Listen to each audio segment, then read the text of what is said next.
A couple of years ago, I watched Paul Schrader's cop thriller, Dying of the Light. Whilst not hating the film, I can't say I thought about it much after that first viewing. There are two kinds of people in this world. Men of action. What is the name of the source? And everyone else.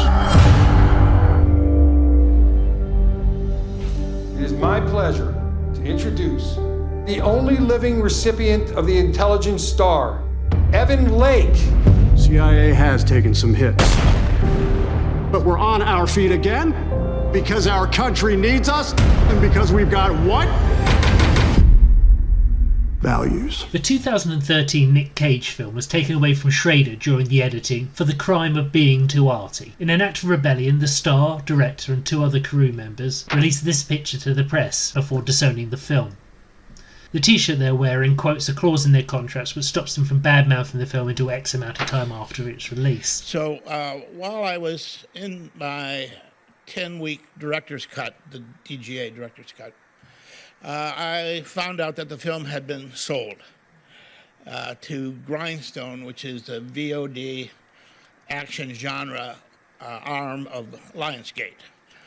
And I suspected that this deal was in place all along, and it was part of their model, and that they just didn't want to tell me about it. They didn't want me to know that it wouldn't have a theatrical release. But the numbers crunched better without a theatrical release for them.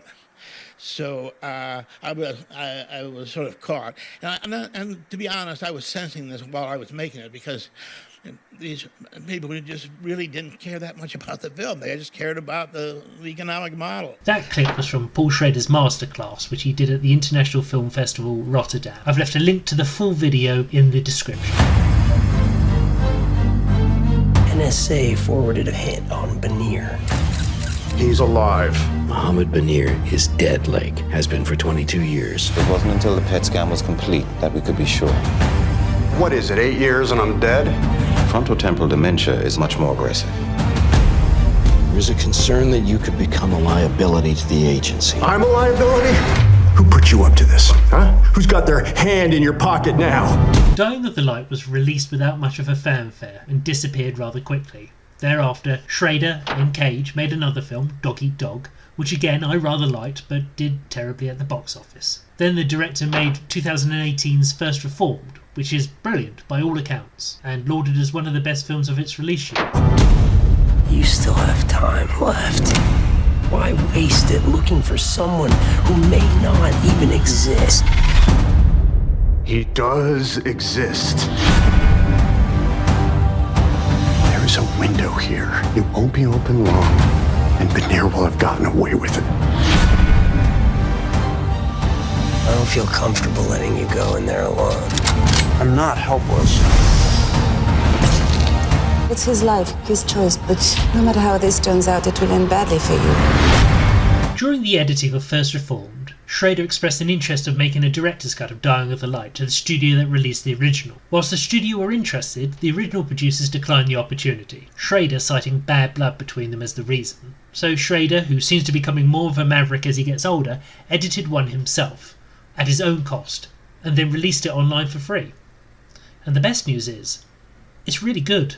Someone should have saved me from myself. I did an ending. Well, first I'll tell you what the movie's about. The movie's about a CIA man who has frontotemporal dementia, and he is going insane. The film needed to skew to the main character.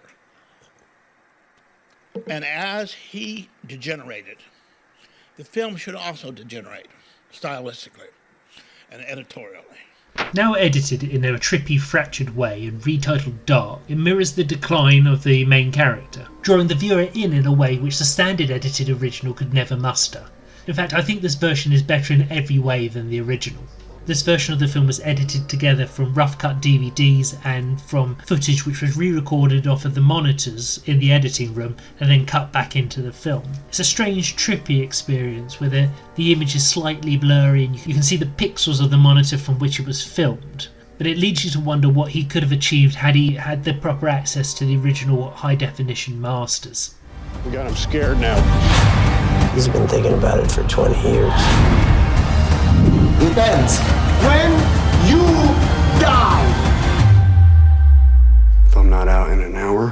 Do whatever you want.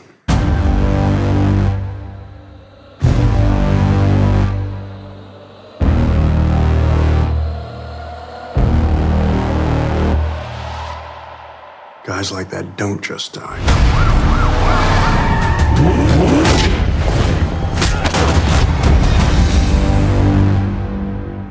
I am going to do something worth remembering.